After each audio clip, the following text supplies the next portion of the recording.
There's definitely been a lot of speculation, even on my channel, surrounding V4 supercharging, because V3 has been around for a while, and I think people are just getting used to it. I mean, there's tons of them now, and they've had the peak charge rate of 250 kilowatts, accessible to the entire sexy lineup, so rightfully so, there's a lot of hype surrounding what the next generation is going to be, and I've been kind of going down the rabbit hole a little bit with the development of these next generation chargers, especially with Elon kind of admitting or not necessarily discrediting the first documented case of a V4 supercharger going in Yuma County, Arizona, right by the interstate. And this is supposed to be a 40 stall supercharger, so pretty big, as well as rocking 4,500 square feet of solar panels covering up a lot of the chargers. It has a pull-through station in case you're bringing a trailer, and it's even supposed to have its own locally stored mega pack, so you can charge during off-peak hours, and that station can be almost completely independent from the grid. I'm sure it will still be connected for those cloudier days, but being able to store that energy at nighttime I think is going to be a big help. And the weird thing though about this report, which comes from a guy named Marco RP Tesla on Twitter, he's kind of all into any supercharging updates, and he's been writing these big threads about V4 supercharging and how in a lot of the filings and documents Tesla has to register in order to start building these superchargers, they've started to rebrand the name V4 to alternative.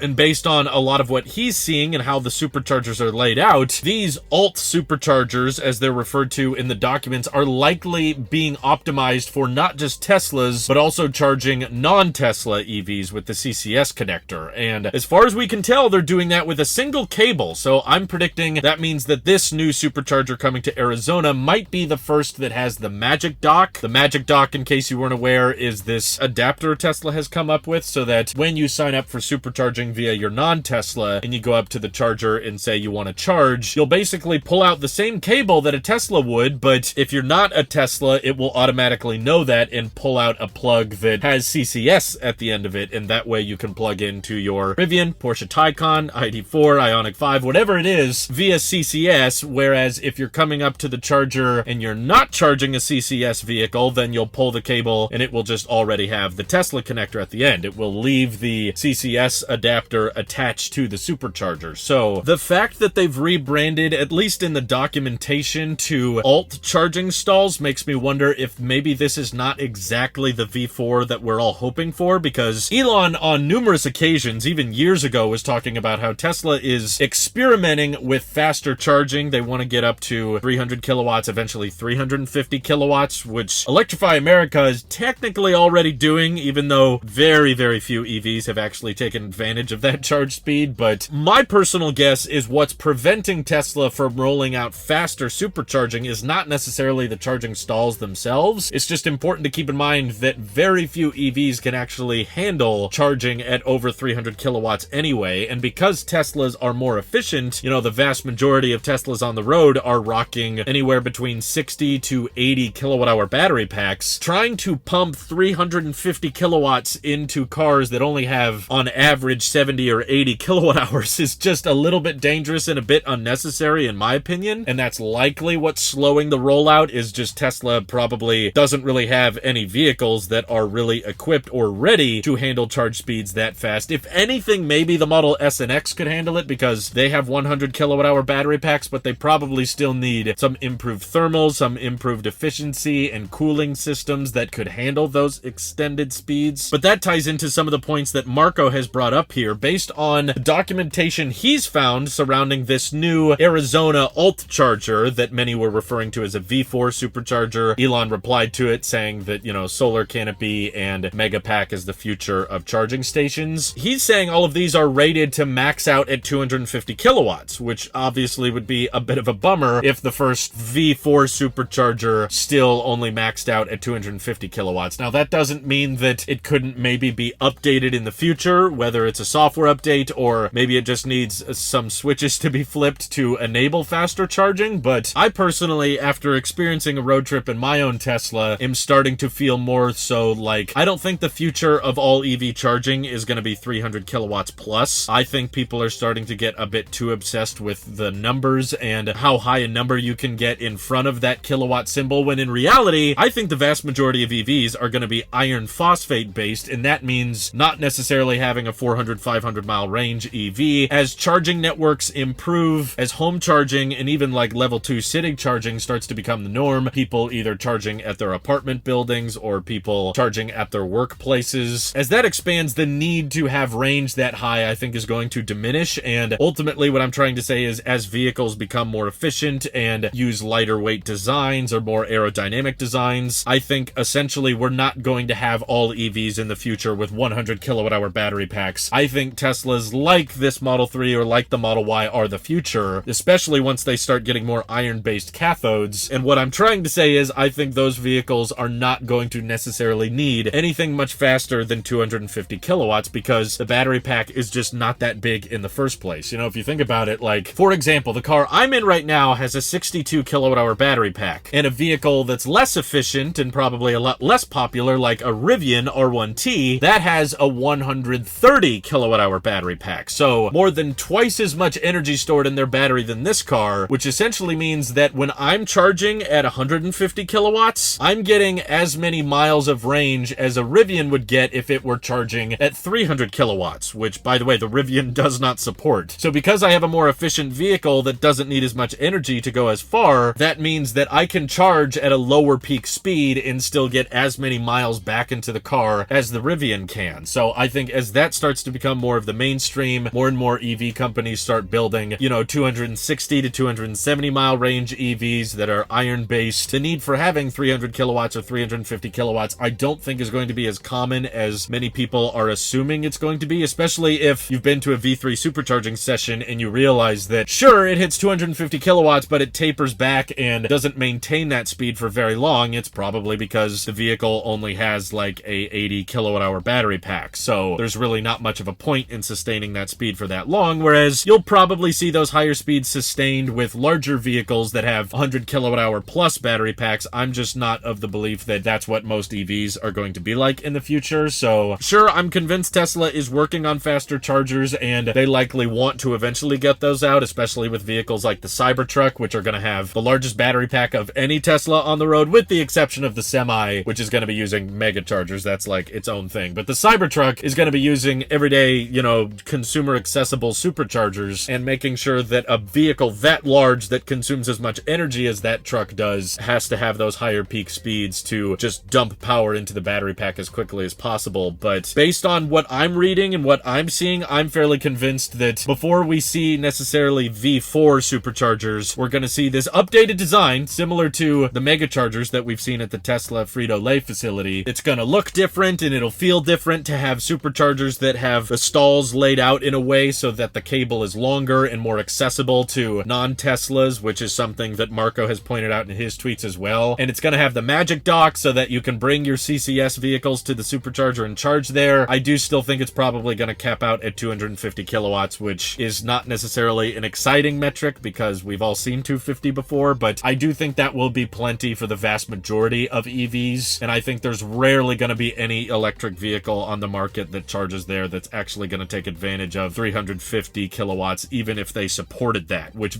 again, barely any EVs do right now. So I think it's Tesla prioritizing what ultimately matters, and making sure that they can charge non-Teslas at these chargers means that they can get more funding and basically more subsidies from state governments to deploy these stations. And of course, it will make the road tripping experience even easier for Tesla's competitors, which I think is a great thing. But I just hope people can start getting more realistic about the need for charging speed to go much faster than that when most of the battery packs on the road are 80 kilowatt hours or less. But of course, that's just my opinion and thoughts on V4 or alt superchargers. I'd love to hear your guys' thoughts down in the comments below, and thank you again to everyone on Patreon supporting this channel directly. Seriously, helps us out a ton, as does just watching these videos. So thanks again, and have an excellent rest of your day.